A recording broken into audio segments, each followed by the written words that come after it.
Marcos 8. Naqueles dias, havendo muito grande multidão e não tendo o que comer, Jesus chamou a si os seus discípulos e disse-lhes: Tenho compaixão da multidão, porque há já 3 dias que estão comigo e não tenho o que comer. E se os deixar ir em jejum para casa, desfalecerão no caminho, porque alguns deles vieram de longe. E os seus discípulos responderam-lhe: De onde poderá alguém satisfazer-os de pão aqui no deserto? E perguntou-lhes. Quantos pães tendes? E disseram-lhe: 7. E ordenou à multidão que se assentasse no chão. E tomando os 7 pães e tendo dado graças, partiu-os e deu-os aos seus discípulos para que os pusessem diante deles. E puseram-nos diante da multidão. Tinham também uns poucos peixinhos, e tendo dado graças, ordenou que também lhes pusessem diante. E comeram e saciaram-se. E dos pedaços que sobejaram, levantaram 7 cestos.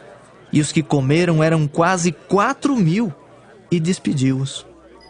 E entrando logo no barco com os seus discípulos, foi para as regiões de Dalmanuta. E saíram os fariseus e começaram a disputar com ele, pedindo-lhe para o tentarem um sinal do céu. E suspirando profundamente em seu espírito, disse: Por que pede esta geração um sinal? Em verdade vos digo que a esta geração não se dará sinal algum. E deixando-os, tornou a entrar no barco e foi para o outro lado. E eles se esqueceram de levar pão, e no barco não tinham consigo senão um pão.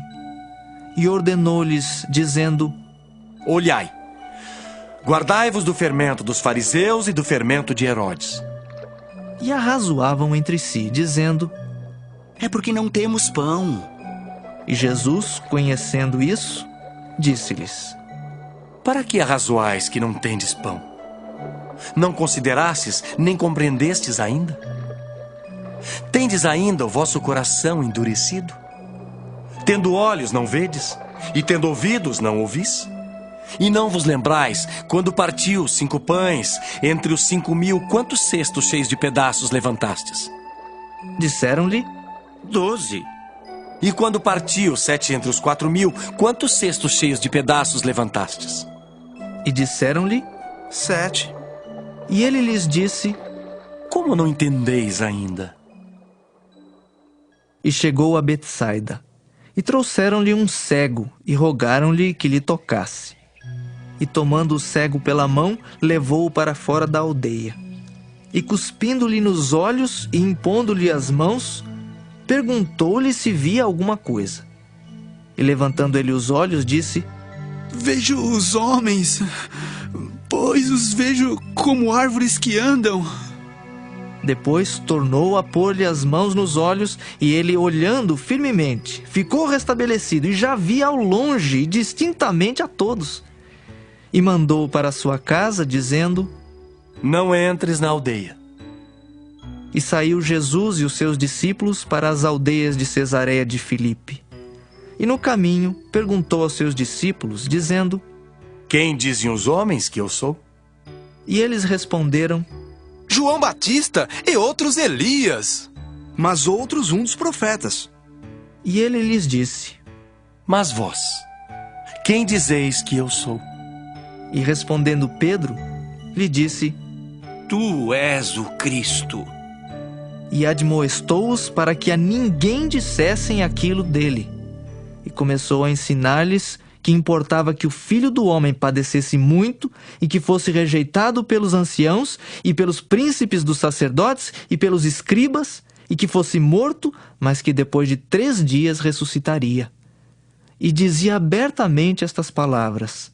E Pedro o tomou à parte e começou a repreendê-lo. Mas ele, virando-se e olhando para os seus discípulos, repreendeu a Pedro, dizendo: Retira-te de diante de mim, Satanás, porque não compreendes as coisas que são de Deus, mas as que são dos homens. E chamando a si a multidão com os seus discípulos, disse-lhes: Se alguém quiser vir após mim, negue-se a si mesmo e tome a sua cruz e siga-me. Porque qualquer que quiser salvar a sua vida, perdê-la-á. Mas qualquer que perder a sua vida por amor de mim e do Evangelho, esse a salvará. Pois que aproveitaria o homem ganhar todo o mundo e perder a sua alma? Ou o que daria o homem pelo resgate da sua alma? Porquanto, qualquer que entre esta geração adúltera e pecadora se envergonhar de mim e das minhas palavras, também o Filho do Homem se envergonhará dele, quando vier na glória de seu Pai com os santos anjos.